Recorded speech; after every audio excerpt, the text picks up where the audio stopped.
অভ্যুত্থানের মধ্য দিয়ে ক্ষমতার পালাবদল হয়েছে। আমি আওয়ামী লীগের নেতাকর্মীদেরকে বলবো যে আপনারা ধানের শীষ প্রতীকে ভোট দিয়ে বিএনপিকে বিজয়ী করুন, কারণ এইবারের নির্বাচনটা কিন্তু স্বাধীনতার পক্ষের শক্তি এবং স্বাধীনতার বিপক্ষের শক্তির নির্বাচন। এই নির্বাচনে যারা আওয়ামী লীগের নেতাকর্মী রয়েছে, যারা কোনো অপরাধ করে নাই, যারা সাধারণ নেতাকর্মী, আমি তাদেরকে বলবো যে আপনারা ধানের শীষ প্রতীকে ভোট দেন এবং আপনারা অবশ্যই যারা অন্যায় করে নাই, অপরাধ করে নাই, তারা বিএনপির কাছে নিরাপদ। আমি তো বারবার বলেছি যে আওয়ামী লীগের সবাই তো অপরাধ করে নাই।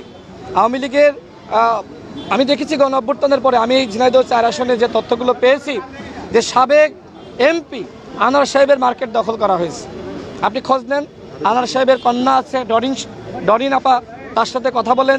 এছাড়া যারা আওয়ামী লীগের চেয়ারম্যান ছিল, মেম্বার ছিল, তাদের কাছ থেকে চাঁদাবাজি করা হয়েছে। কারা করেছে? হাট দখল, বাজার দখল, নদী দখল, পুকুর দখল, এই কাজগুলো কারা করেছে?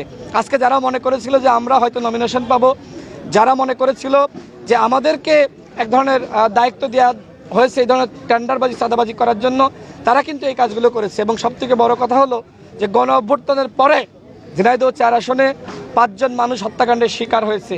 এই হত্যার দায়িত্ব কারা নেবে? যারা এই ঘটনা ঘটিয়েছে। নিশ্চয়ই আপনারা জানেন, নতুন করে নাম বলার কিছু নাই। আজকে যারা এই ধরনের বিদ্রোহী প্রার্থী হয়েছে, তাদের নেতাকর্মীরাই কিন্তু এই ধরনের ঘটনা ঘটিয়েছে। সুতরাং আমরা মনে করি এই খুনিদেরকে কোনোভাবেই জনগণ আশ্রয় প্রশ্রয় দিবে না, তাদেরকে জনগণ ইতিমধ্যে প্রত্যাখ্যান করেছে।